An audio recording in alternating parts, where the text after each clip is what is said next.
बिल्लाहि मिनश्शैतानिर्रजीम बिस्मिल्लाहिर्रहमानिर्रहीम।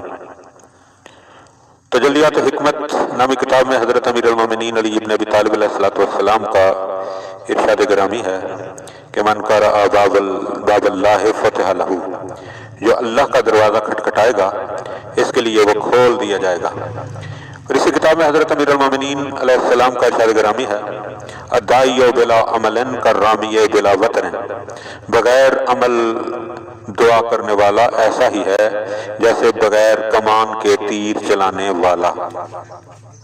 दुआ मुकम्मल कामल भरोसे एतमाद शौक और हुस्न अकीदत के साथ होनी चाहिए।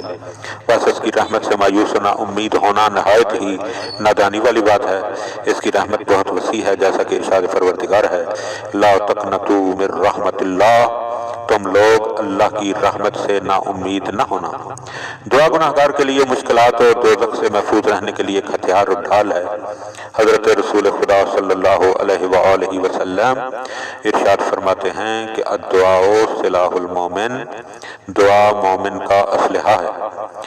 हज़ूर अकरम सल्लल्लाहु अलैहि वसल्लम का इरशाद गिरामी है कि अद्दुआओ मुख्खुल इबादा, दुआ इबादत की जान यानी रूह है। अगर जान को जिस्म से निकाल लिया जाए तो बेकार हो जाता है, यानी दुआ के बगैर इबादत ही बेकार हो जाएगी। अल्लाह ताला के अल्ताफ़ और नेमात के शुक्र का नाम दुआ है।